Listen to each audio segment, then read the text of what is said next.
Hey, what's up guys? Welcome back to my channel. This is Bern once again for another YouTube episode about investing, about additional learning on investment. Oops! Teka, for today's video, it's not about investing. Paano masabi? So bago yan, roll intro muna tayo.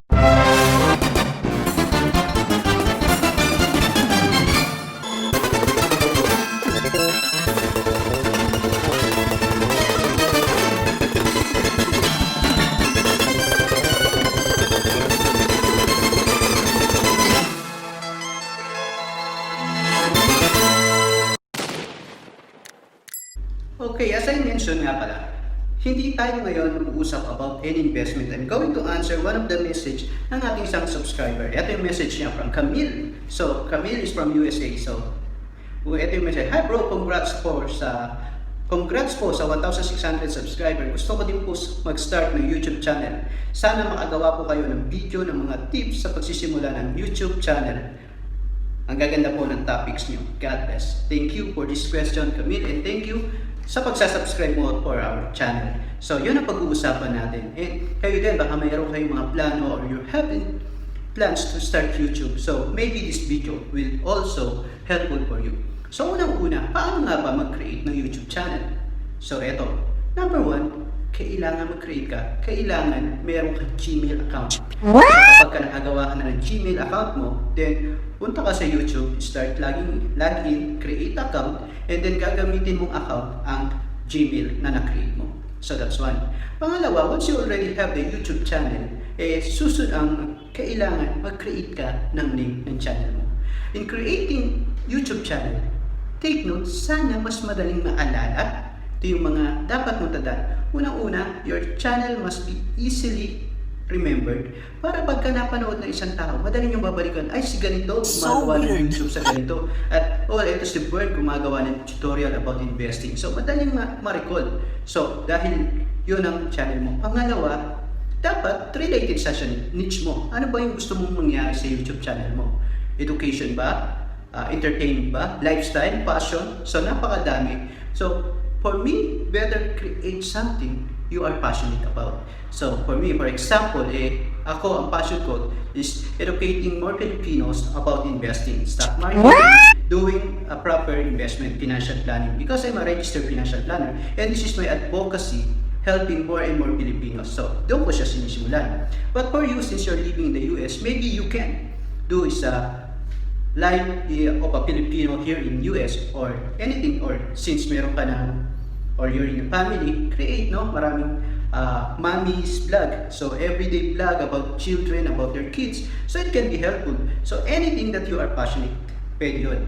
Pangatlo, meron ka ng account, meron ka ng title, meron ka ng niche, content. Ano ba yung content mo?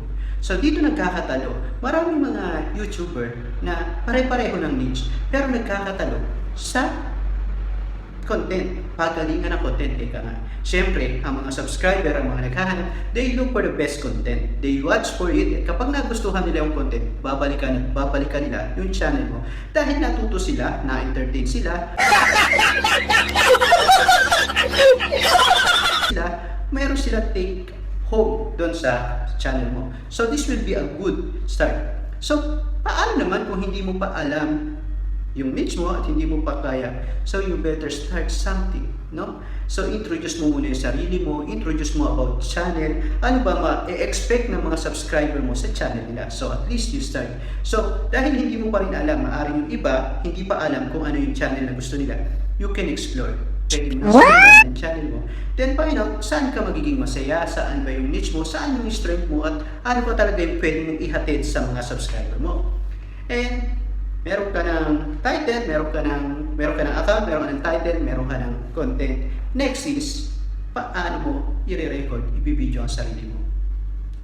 A lot of people think na kailangan kapag nag-start ka ng vlog, kapag nag-start ka ng YouTube, kailangan magaganda na yung gamit mo. No, it's not necessary to buy an expensive or mamahaling gamit. It's better to start. I always said this, better start with what you have. So, ako nung nagsisimula, I use mobile phone to video, and then medyo hindi nga maganda yung clarity, hindi maganda yung voice. So I buy Boya. speaker para nakikita nyo ba? Nakikita nyo ba? Hindi yata. So I use this mic para mas marinig, mas malinaw, mas clarity yung boses. And then later on, develop. Kasi hindi ko naman maagad mapiperfect yan. So kung bibili ka kagad ng mamahaling gadget, mamahaling gears, tas hindi mo naman mababawi o hindi mo naman alam pang gamitin. So weird. It will be a waste of time. Better you start something then develop and develop. Sa pag-confident ka na, kapag alam mo na kung paano mag-set up, and that's the time na buy a gear. So, next step is editing.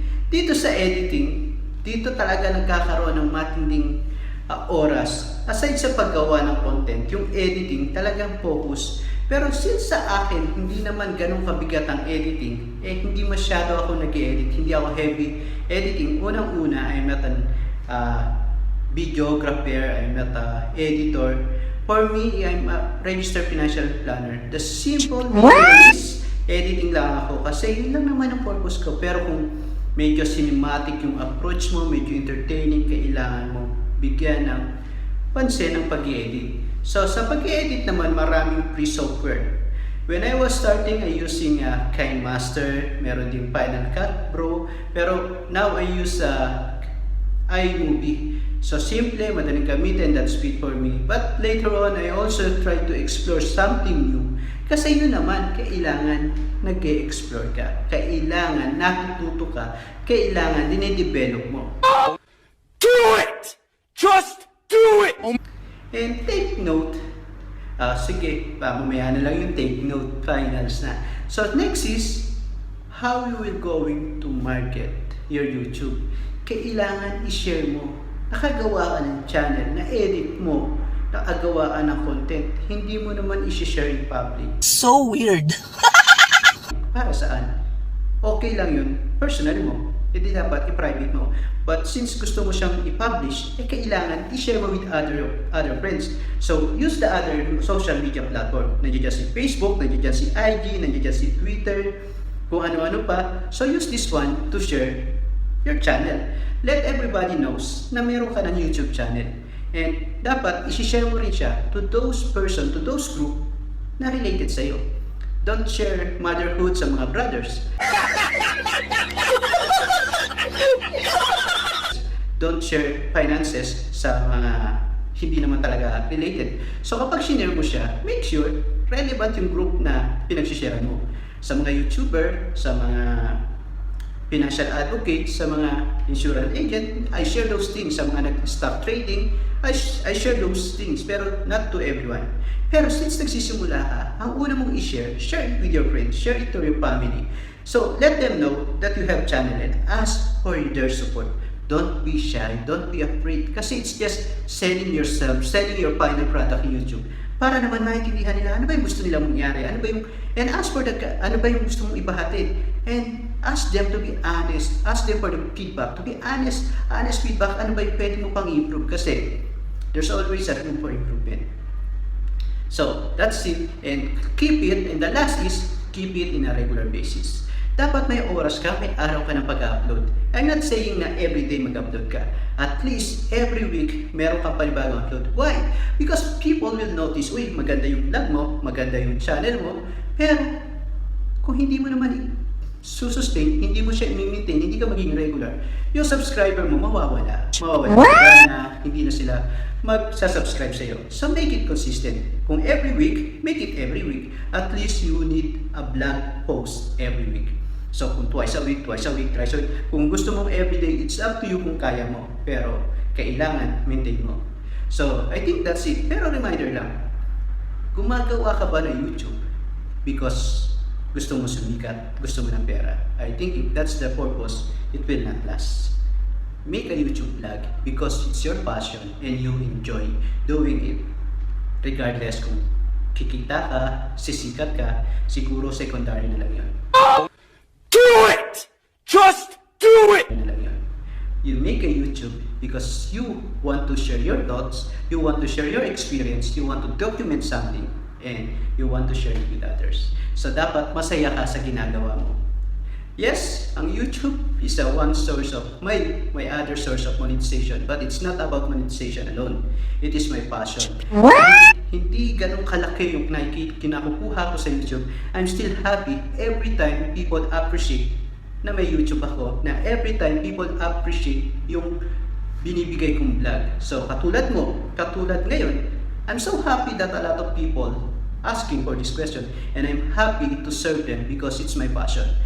I'm called to serve, that's my motto. So I hope, and let's do a wrap up muna. So una, create an account, YouTube, kailangan may Gmail ka. Next, make your title interesting, madaling maalala. Pangatlo, ano ba yung niche mo? Pang-apat, content. Panglima, editing. And panghuli, marketing and sharing.